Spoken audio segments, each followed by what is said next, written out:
Hello and good afternoon. My name is Juergen Steinmetz, joining you from livestream.travel and eTurboNews in beautiful Honolulu.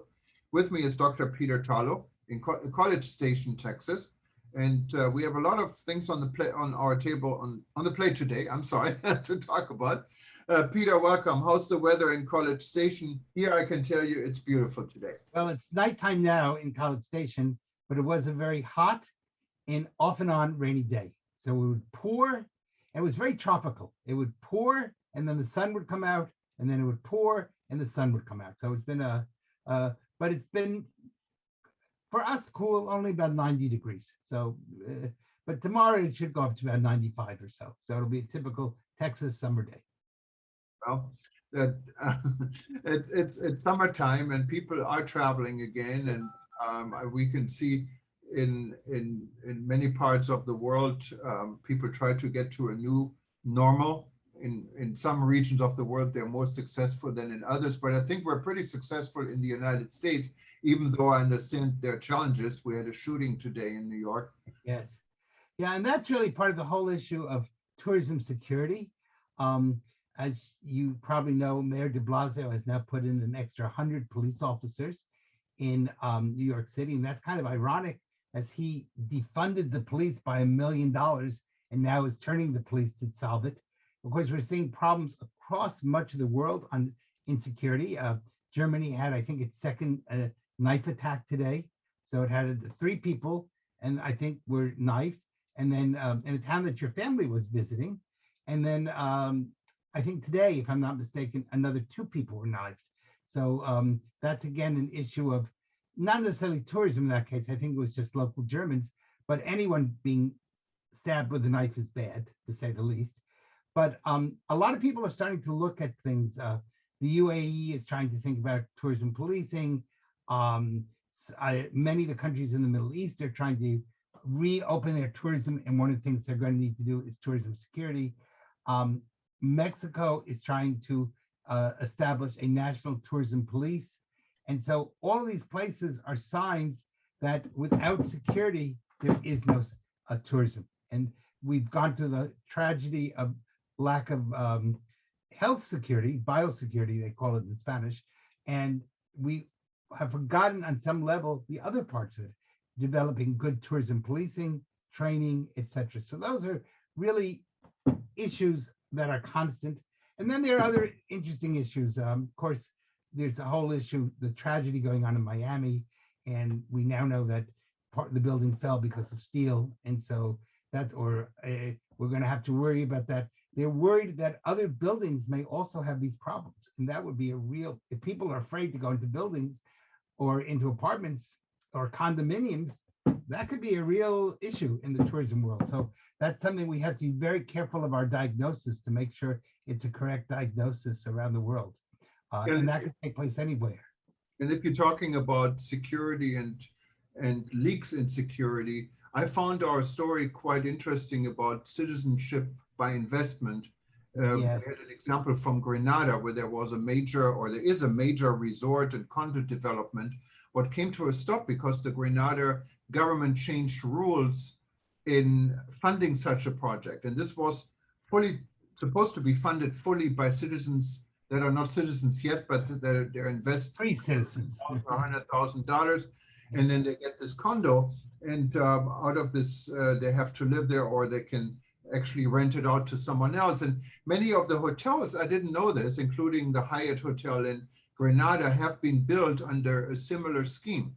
So those apartments or hotel rooms that are now in a hotel pool actually belong to a Grenada citizen who wasn't a citizen before. Now, why would anyone want to become a Grenada citizen? We understand have entry to the whole world. Yeah, and if everyone who's a Grenada citizen would actually live in Grenada, I think they have a problem with population because it's a fairly small island. But it has a backdoor to the United States. As a citizen of Grenada, you have access to the United States to legally work here, invest here, and you don't have to go through the sometimes very strict requirements by the US government to become a legal alien. And you go around because there's an agreement between Grenada and the United States. This is only one example. We have many other similar examples. Many other around the world. In Europe, and also to Europe, it's the same problem. Yeah, if in Europe, for example, if you become a citizen of Malta, what's very easy, just Cyprus. Cyprus. These are EU countries, so you can then live and reside in Germany. There's no one will ask anything about it, because as a EU citizen, you can live and work in any EU country you want. So I think greed, corporate greed, country greed, the need to have a balanced budget in these small countries, because it's a substantial amount of money. Well, they're not only some small countries. I believe Portugal, I know Portugal has what they call the golden passport. And I don't remember the golden passport anywhere. That's what it's called. Yes, the golden passport. Yes. And I believe, I don't remember the amount of money, but if you provide X amount of money in Portugal, you are then open to citizenship. And so it's the same situation. And of course, that creates real problems, because we no longer know what's legal immigration and illegal immigration. I guess you could call this gray area. In other words, I buy a passport, so I legally have a passport, but I'm really not a citizen of that country. I just kind of bought my way in. It's like an arranged marriage on some level. And on the other hand, you have people crossing borders illegally and causing terrible problems, and we don't know anymore who's where. And in the world of COVID, this becomes really dangerous. So it's creating a lot of problems around the world. And also, I wonder if people are going to stop respecting the passport, or it's going to create countries put up new entry requirements because the original agreements are no longer valid. And will that create a major problem for tourists when they want to travel from one country to another? Legitimate. Yeah, so it's really not fair because many of the citizens for sale issues are not really related to the small, sometimes I would say almost irrelevant countries selling these citizenships. It more becomes a relevant issue in larger countries, in Grenada in the United States, because these guys who then become legal aliens in the United States with all the perks no longer have to stand in line for years. They no longer have to go through all these requirements to actually become a legal citizen, because they have an agreement with Grenada. So it is a really upside down world, I guess. Yeah, it's a real problem. And you see this as really part of the whole issue of we no longer have clear definitions. So we don't have clear definitions on what is crime. We don't have clear definitions on illegal trading. We don't have clear definitions when it comes to slavery. Today, we don't call it slavery, we call it human trafficking. But a lot of these passports also interact with human trafficking. And that's a problem in the Middle East. That's a problem in Latin America. That's a problem in the United States. That's a problem in India. So you have, we don't call it slavery, we call it human trafficking, but boy, it looks very much similar. And so again, I think your point is really well taken. And that's a really important issue that has to be looked at, because if we don't have clarity, in the end, we won't have security. Without security, tourism will eventually collapse. And tourism is shifting. Countries, regions are getting creative and desperate sometimes to see where tourists are coming from. And we can see an interesting development actually in Jamaica and for the Caribbean with now the Saudi Arabia, who wants to become or is already a global leader in tourism, is reaching out to like Minister Bartlett, who is the Minister of Tourism for Jamaica, and they have an agreement to work on an air link between the Gulf region and Jamaica. Of course, there's not enough demand for people in the Gulf region to travel to Jamaica. So in order to get this demand, Jamaica may become a regional hub. What would do two things. One, it would open up the Caribbean to the Gulf region passengers, but also it would create inter-Caribbean travel, because right now, so many times when you travel from one island to another, from one island to another island nation, you have to go back in the United States, deal with all the immigration and so forth. Now with direct air links from the Gulf region to Jamaica, No one has to deal with US immigration. With regional flights within the Caribbean countries, no one has to deal with the US immigration and custom issues. So these are all interesting development. And then, of course, if you look at the flights in the Gulf region, it's not only passengers from the Gulf region getting access maybe to the Caribbean, also Indians that, use it as a major hub. Yeah, I think you're going to see big changes there. And of course, one of the big problems is that, and you're absolutely right, getting from one island of the Caribbean to another often required going through Miami. And Miami Airport is probably one of the world's least friendly airports. So it became a real hassle. And the Caribbean has talked about developing some internal flights. It really has not taken a lot of success as much as it has, but maybe this whole new opening will create a way that you don't have to take 8 hours to go from one island to the next with a long layover in Miami. And that will be, I don't know if that'll change tourism, but it will certainly change business. And one of the big problems, and I tried to run a tourism security conference in the Caribbean, and it was really hard because it was so expensive to go from one island to another because you had to go through Miami that it almost became impossible to run the conference. So what should be an hour flight would turn into an 8-hour flight.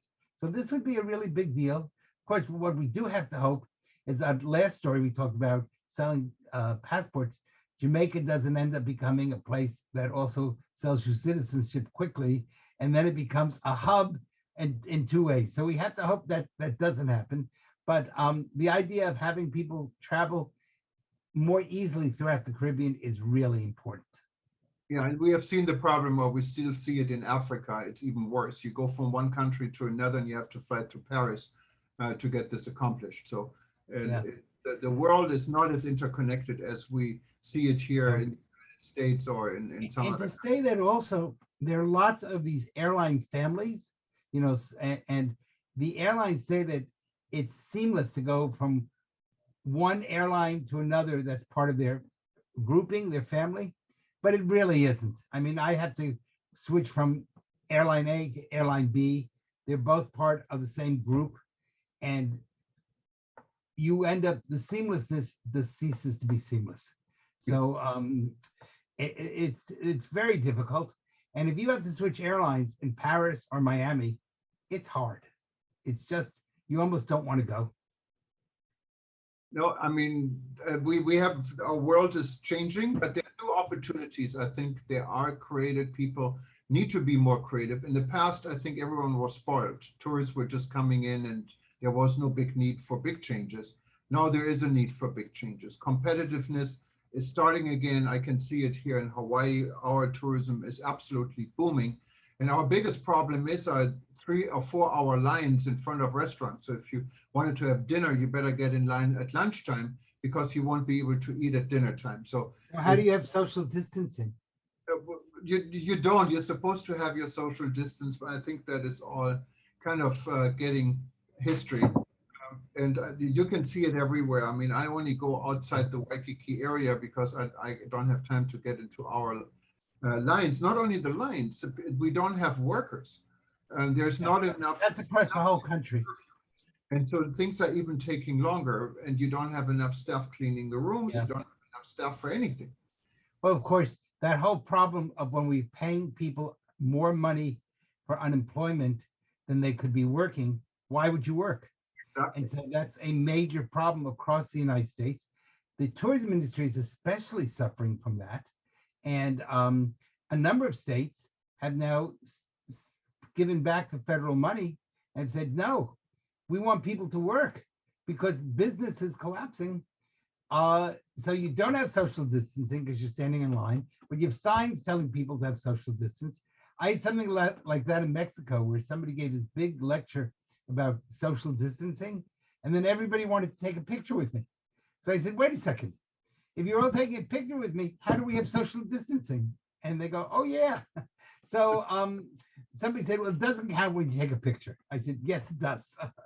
So that's a real problem that has to be looked through because there's so many irregularities and so many inconsistencies. And when you get on a plane and they tell you you have to wear a mask, and then the flight attendant says, but wear the loosest mask possible so you won't be uncomfortable. Well, if the mask is that loose, then why do you have the mask on in the first place? So there's a lot of silly regulations that aren't being enforced. We're going to have social distancing, but stand in line for 2 hours. Well, then you don't have social distancing. Yeah. Well, I mean, the good part is the economy is restarting, and everyone, of course, has been Right. looking forward. Yeah. But, let's hope we can do this safe enough, Yeah. enough people getting vaccinated, so we don't have to be worried about the Delta or even the Delta Plus version now attacking us. It's a crazy world, and And let's also make sure that everybody sends their prayers to the people in Miami. Hopefully, I think they've now found 11 people. As you know, both Israel and Mexico have sent special forces to help the people in Miami also, which is, of course, very much appreciated. But I still think there are 153 people missing or something around that area. Maybe it's 151. So let's hope that that we find the causes of it. We understand what the problems were, and that we're able to check other buildings so this doesn't occur. You know, we don't have 5,000 people rather than 150 people. And let's also hope that the world heals and the Delta variant ceases to be a major problem, and that we're able to come up with some sorts of solutions so the world is a little bit better and a little safer, because we're seeing crime, a terrible crime wave in the United States, and we're seeing it also now starting up in Europe, and that's not good. So let's hope that we're able to pray for a more peaceful world. Well, thank you very much, Peter. And we're going to hear from Mr. Steinmetz, Mark Steinmetz. He is with the Baker law firm in Washington, D.C., and represents True Blue Development. And this is the company that is suing the government of Grenada about a failed project. A lot of their investors lost a lot of money, and this has to do with passport or citizenship by investment. So if you stay tuned, I'm sorry, this was my phone. We'll get to this section very fast, but thank you very much, Peter. And I hope I'll probably talk to you tomorrow. God willing, and stay well, and make sure your building stays standing. All right, thank you very much. Please stay tuned. We're going to go now to Mr. Mark Simon from Baker Law Firm and hear about the Grenada situation. Okay. Have a good evening. Bye-bye.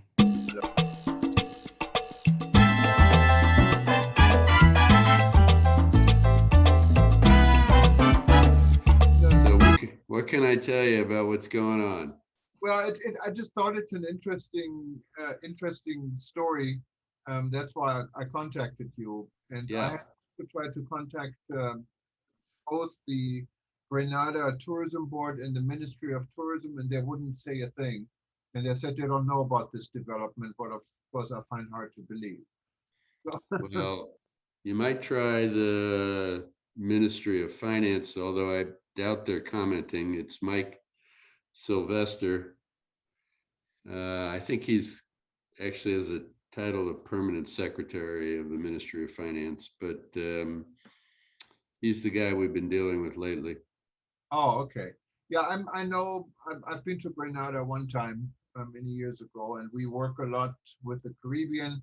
I see my company is besides being a media company, that's what we originally are. We get involved in a lot of other things. We have a safety security arm. I don't know if you know him. He's quite known. Work with Dr. Peter Tarlow. No, I haven't.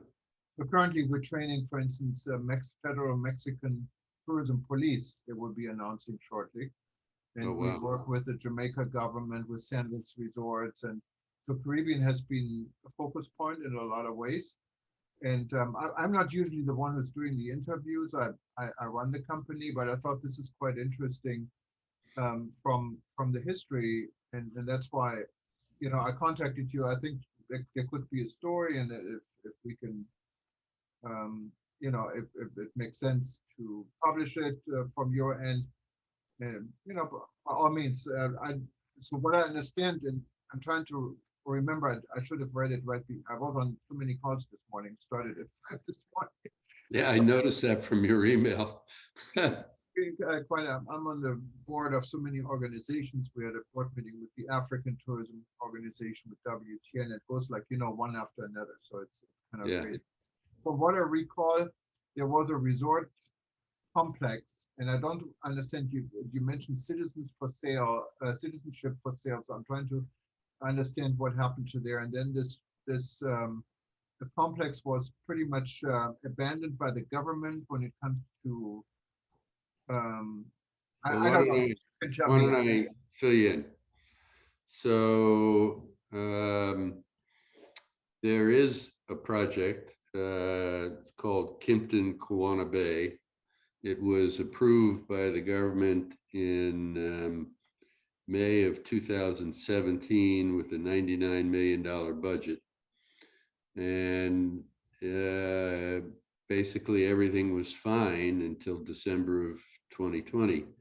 And everything is fine, meaning if you look in the request for arbitration, there are pictures in there of the buildings. It's probably 3/4 built.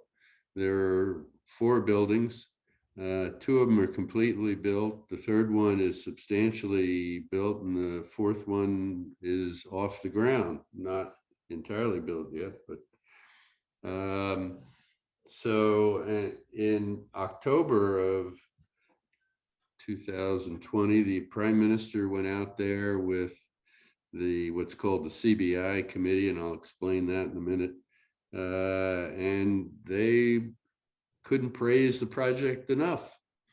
And then in December, all of a sudden, there's the developer, True Blue Development, and Warren Newfield got a letter from the CBI committee saying a 3-sentence letter saying there were discrepancies and they're withdrawing the budget. Right. All right. 5 months later, first time they described discrepancies, and they were very simple to explain. I mean, there was really no substance to them. They were explainable based upon documents in the file of the Ministry of Finance. So, but starting in December, they withdrew the budget. Then they demanded an escrow that said the money from the CBI could only be used for construction, not development costs, which $99 million were all the development costs, architects and other things that you do. So they squeezed again. And then in May of 2021, they stopped processing the CBI applications. Mm-hmm. And so that's the principal source of financing that was agreed to from the very beginning. So basically, they withdrew the financing for the project based upon these statements of discrepancy that have no substance. And why they did it, we don't know. We suspect when logical things, what they say, illogical things they say don't have meaning, it means something else is going on, but they haven't disclosed what the something else is. And so we're left filing a claim at the International Center for the Settlement of Investment Disputes at the World Bank in Washington, D.C. So that's that. Now, if you like, I can describe CBI. Yeah. I'm trying to understand it. Yeah. Yeah. So let me just pull up the name. I have the name right here, and I wanted to get the proper name, full name. So in the Caribbean and probably in other places, they have a program called Citizenship by Investment. As a matter of fact, even the United States has You're not familiar. Malta has it. A lot of countries have it. Yes. Huh? Yeah. So you then know how the process works. An investor invests in the case of Grenada, $220 million. I'm sorry, $220,000, and in a real estate project. Yeah, well, some of them probably could invest. Let's not go there, right? Okay, and gets a certificate that they can use for citizenship. The Grenada program is particularly valuable because they have a treaty with the United States under which a Grenada citizen can get an E5 visa to the United States. What visa? I think it's an E5. It's an E visa to the United States. But what is an E5? It's not a tourist visa. It's an investment visa. No, it's a special treaty visa that they have with Grenada. So it's described in the request for arbitration. I can pull that up and describe it for you before we get off the phone. But essentially, it means that the investor, the CBI investor, and his or her family can enter the United States. Okay. And so that makes the program even more valuable. So that is the principal source of funds for the development. Kimpton, you know, they signed on to the development. They would be the operator. The buildings are condominiums and then have common areas that include restaurants and the usual resort type additions. And it was a 5-star resort. And why the government has killed it, we don't understand, and they're not explaining in a credible way. Yeah, looking through this visa program. So what you were hoping with the resort, what they're hoping with the resort complex is that people actually physically move to Grenada, because I understand the Citizen by Investment program is also available if you don't move to Grenada. Right? Yeah. Okay. So there's also that what accompanies it is a rental program. Right. So the investor can rent the condominium and not move. There's not a residency requirement in the program. Yes. But the project has within it a rental program, so they can rent out their condominium and make income. Okay. You know where the citizens usually are coming from? Is it China or? A lot of them from Asia. Okay. Some of them Russia. I think Vietnam. I can get you the answer to that in more detail, but that's what I understand. Yeah, because I'm wondering, I'm just speculating here. I mean, what reason would Grenada, if they're pushing the Citizens for Investment program, why would they destroy such a program, such a complex? I mean, it's also bringing in taxes and other income. Yep. Providing employment. Yeah. Providing employment. So I'm wondering what the connection would be. You mentioned Russia, you mentioned Asia, possible China. If there's pressure from the United States, possible to do that, to stop this program? No. We've been in touch with the embassy. They haven't raised any objections. So no, I don't think so. We have some ideas, but we're trying to confirm them before we say anything, or maybe the government, you can get the government to say something. If we can go on background, I can give you some speculation, but I won't do that on the record. No, that's fine. I'm just trying to understand it. Yeah. Because the citizen, I mean, if you look back in the Caribbean, it's not, Grenada's apparently not the only country that is pushing for citizen by investment. I mean, I personally, this is just my personal opinion, I think this entire citizen by investment is a complete, I mean, it should not be legal in the world, but I guess, there are people coming to this country, they have waiting times of God knows how many years and decades and then you invest money, and all of a sudden you can stay in. The same with the European Union. Yep. I find it utterly, I mean, ridiculous to just buy a citizenship, but that's my personal opinion. I know from the investment side, if I can see here when I look at Grenada, that they have visa-free travel to 125 countries, including Europe and the Schengen zone.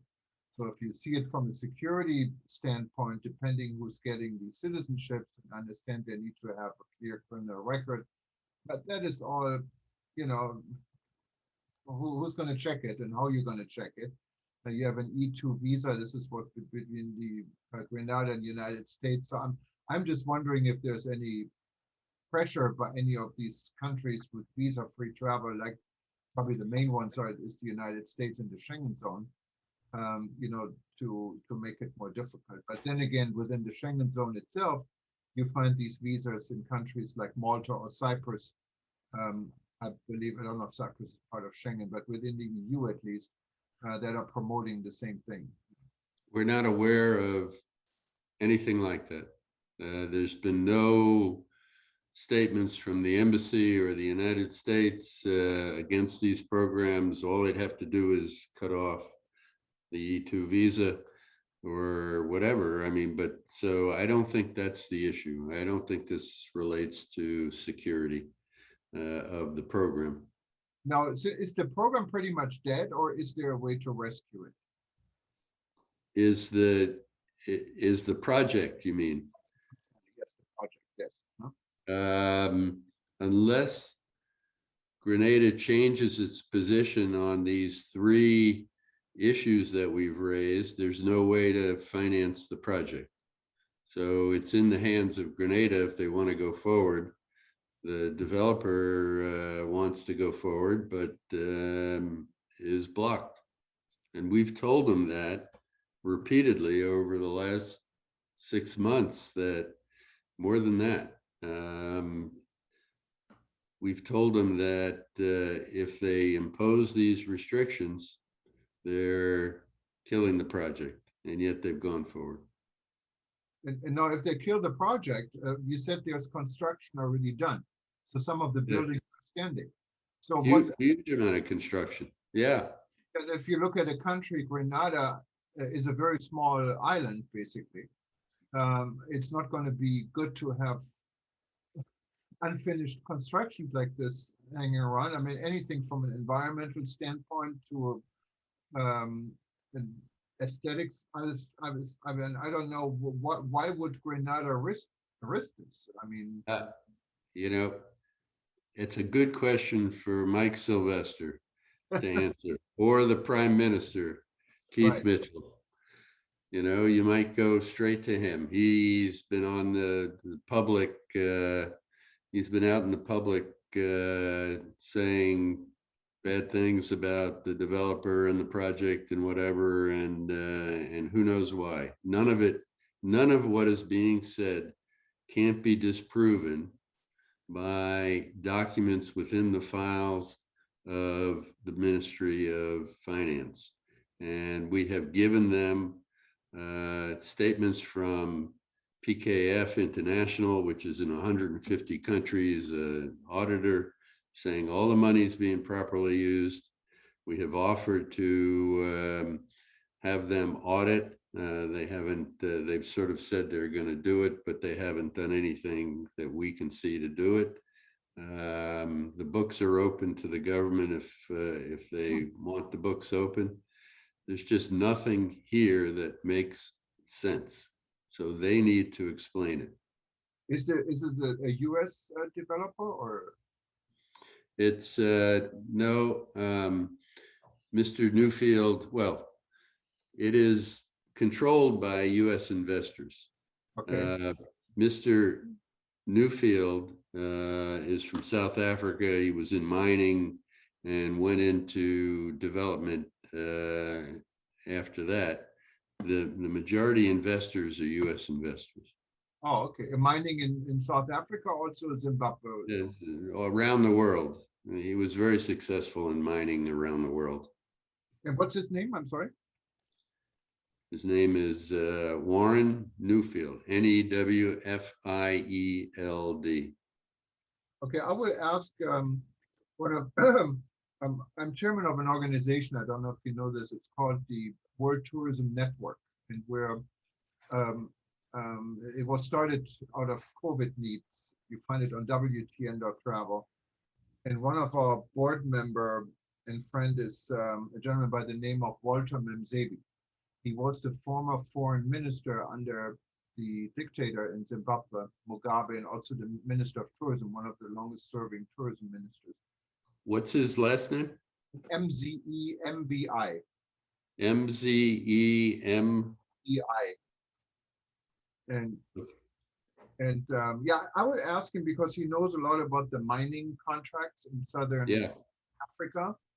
And there's a lot of conflicts in regards to mining and who controls what. And there's a lot of crime and embezzlement and corruption involved in all of this. And that goes deep into China, Russia.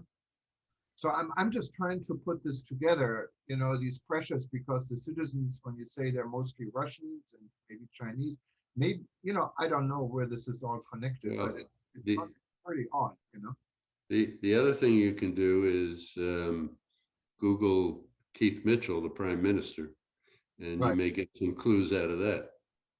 Okay. Okay. Yeah, I'll do this. I mean, I just know from a business standpoint, and even from a standpoint from if I was the Prime Minister of Grenada and you have a project that is halfway finished, what do you think would happen with the project if your investors couldn't move forward? Yeah, well, we don't know. I mean, we obviously that's a major concern for the claimants. Right.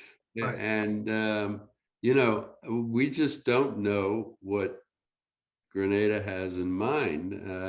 So it's a concern for us too.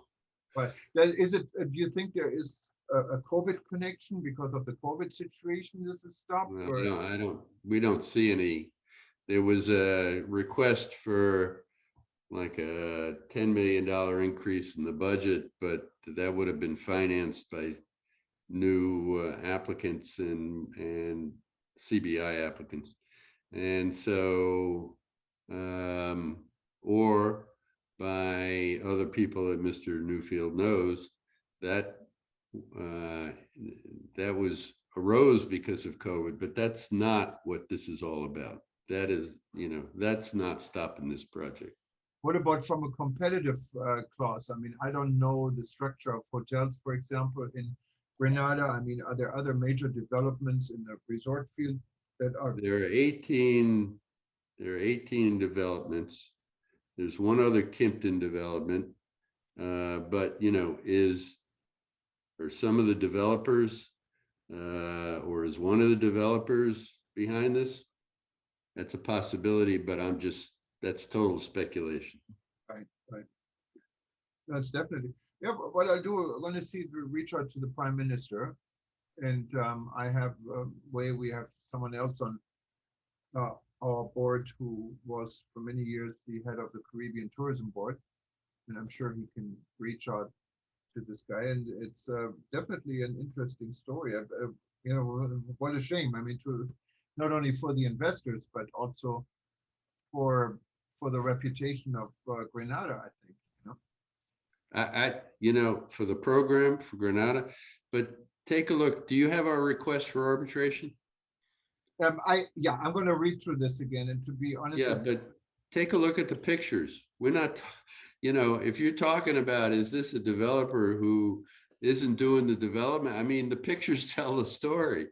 Right. When I first got involved, I went to their website, and there is a website, Kimpton Kwana Bay, and I said, wow, that is a lot of work.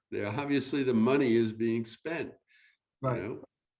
So you can't explain it by the guy's not doing his job. Right. No, and interesting. Let me I have one of our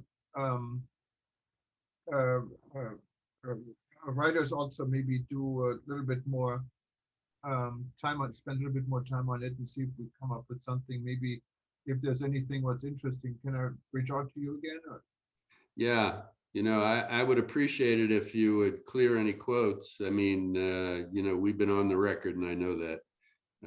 But just for the sake of clarity, it would be nice. And if he has questions, we're happy to answer them.